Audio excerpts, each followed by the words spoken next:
à jeun, ça me permet de pas être sur la digestion, d'être léger, concentré et aussi c'est intéressant pour la perte de gras. Donc si vous n'avez jamais testé, essayez. Et si comme moi vous perdez pas mal de temps le matin et que vous devez aller vite vous entraîner, c'est bien de cumuler après l'entraînement 2 repas d'un coup. Je veux dire 2 collations que vous cumulez en un seul repas. Ça peut être intéressant. L'essentiel après c'est d'avoir tous vos calories et vos macronutriments sur la journée. Je vous dis pas d'aller péter une assiette énorme d'un coup et de laisser passer toute l'après-midi. C'est pas ça, mais bon. On va dire que 2 collations en une, c'est pas très grave. La musculation aussi est un vrai levier pour booster le métabolisme.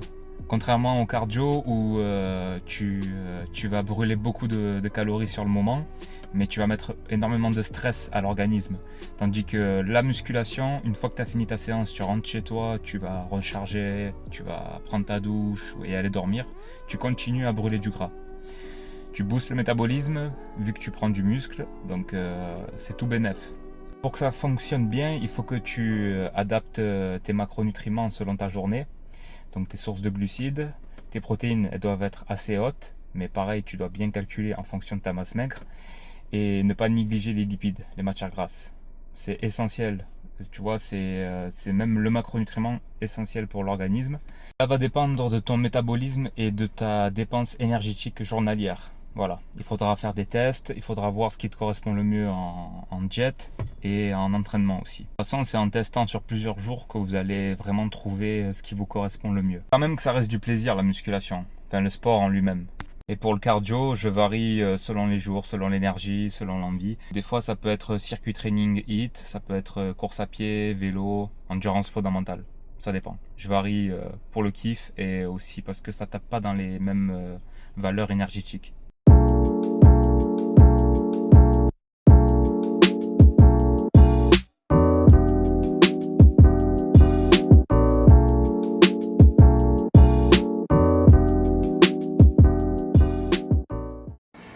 Alors, je tiens quand même à préciser que mes entraînements, ils sont adaptés à ma morphologie, à mon niveau et surtout c'est en fonction de mon expérience et de mon ressenti du moment.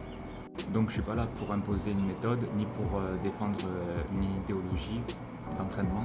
Mon objectif avant tout c'est de transmettre, de motiver et de faire de la pédagogie.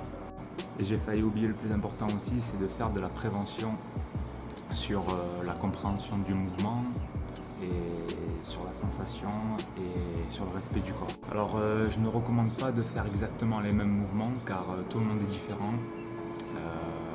Si vous avez un niveau débutant, vous oubliez direct. Il vaut mieux que vous soyez encadré par un professionnel afin d'apprendre les techniques, éviter les blessures et travailler en sécurité. Les entraînements que je propose sur cette chaîne sont dédiés à des niveaux intermédiaires et ils sont juste là à but de vous motiver et de vous inspirer. Donc il faut que vous ayez une bonne conscience corporelle et un bon niveau en musculation. Donc voilà, servez-vous de ces vidéos comme source d'inspiration, adaptée. Ne faites pas que du copier-coller. Écoutez votre corps et progressez intelligemment. Post-entraînement, du perroquet, 100 g de riz, 50 g d'avocat et environ 85 g de pain complet. On commence à réduire les sucres, 60 g de riz, 150 g de thon et les légumes.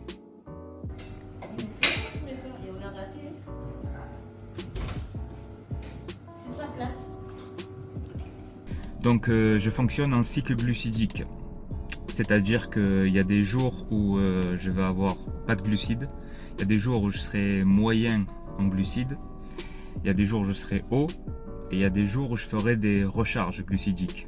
Tout dépend de l'entraînement prévu en fait. Grosso modo, à quoi ça sert de faire un cycle glucidique? Alors, en premier lieu, ça vous permet d'avoir une certaine cohérence avec votre dépense énergétique. Imaginons que si vous avez une journée assez chargée, que vous allez faire une séance dos, pec ou jambes et que le soir vous avez un cardio box ou une circuit training HIIT, donc là vous allez vraiment taper dans les réserves de sucre, donc les glucides. Donc là vous pouvez vous permettre d'être haut en glucides. Et les jours où vous allez faire par exemple un petit muscle, biceps, triceps, épaules ou un petit rappel et faire un cardio léger, ou juste de la marche, là par exemple vous allez être bas en glucides ou peut-être moyen. Et ensuite vous allez avoir les jours de recharge. Alors les jours de recharge, ça peut être des glucides de bonne qualité comme le riz, les patates douces, flocons et fruits. Et toujours bien calculer ses rations, ça c'est important, c'est la base, parce que vous pouvez être bon sur vos macronutriments, c'est-à-dire vos glucides, vos lipides qui sont les matières grasses et les protéines, mais des fois vous pouvez être trop en calories. Donc il faut que les calories ne soient pas au-dessus de ce que vous allez dépenser, ça c'est logique si vous voulez perdre du poids. Après si vous voulez faire un rééquilibrage, le cycle glucidique pardon, c'est intéressant. Et aussi pour juste stabiliser votre poids et avoir une shape bien décortiquée, bien sec, et avoir toujours de l'énergie à l'entraînement. Voilà. Il y a beaucoup de points positifs dans le cycle glucidique. Je dirais aussi que ça vous permet de ne pas être trop frustré, parce que quand vous faites une diète pas adaptée à vos trainings et à votre mode de vie, vous allez être tout le temps fatigué, tout le temps à cran, et vous aurez tout le temps les crocs. Donc ça sert à rien, au bout d'un moment vous allez craquer. Et le cycle glucidique, ça vous permet de maintenir une diète, ok. Et ça permet aussi psychologiquement de pouvoir souffler, relâcher un peu la pression, et de vous dire que dans 2 jours peut-être vous allez monter en glucides. Donc là vous allez passer une bonne journée, et ça va encore plus vous motiver à aller à la salle pour pousser lourd. Vous aurez de l'énergie, et vous aurez assez de récup derrière pour enchaîner les autres jours. Voilà. Là où vraiment ça ne sert à rien de faire un cycle glucidique, je vais y arriver. Désolé, c'est le matin, hein, j'ai du mal. C'est quand vous voulez prendre du poids, prendre de la masse musculaire surtout, pas prendre du gras, logique. Commencez pas à manger des Burger King tout le temps, parce que si vous voulez faire entre guillemets, comme vous appelez ça, une prise de masse, il faut que vous soyez sur des macronutriments propres, ok. À la limite, quand vous faites un cycle glucidique, c'est à ce moment-là où vous pouvez un peu plus vous faire plaisir sur les repas, et vous pouvez placer des petits restos de temps en temps pour vous faire plaisir. Mais quand vous êtes en prise de masse, c'est là où beaucoup de gens se trompent. C'est à ce moment-là où vous devez éviter le plus possible de manger de la merde. Parce que c'est pas en mangeant des Burger King ou des pizzas tout le temps que vous allez prendre de la masse musculaire. Vous allez faire de la flotte, vous allez faire du gras, vous serez toujours avec plein d'acides dans le corps. Et voilà quoi, c'est important de mettre des légumes, que ce soit en cycle glucidique ou que ce soit en prise de masse ou que ce soit en rééquilibrage alimentaire. Les légumes c'est la base pour l'équilibre acido-basique. D'accord, il faut des fibres. Donc ça vous demande bien sûr de la discipline, ok, des entraînements durs. Hier du coup c'était une journée moyennement haute en glucides, j'étais à 200 grammes de glucides. Les protéines, je compte que les protéines animales, donc œufs, poulet, thon, viande, tout dépend. J'étais à 155 grammes, et si on compte avec les légumes ou les flocons et le riz, on monte à plus de 180 grammes, mais je compte pas. Je me base que sur les sources animales, parce que c'est des acides aminés qui sont très importants pour la musculation. Et les protéines des végétaux, c'est moins intéressant. Et je vous expliquerai pourquoi aussi.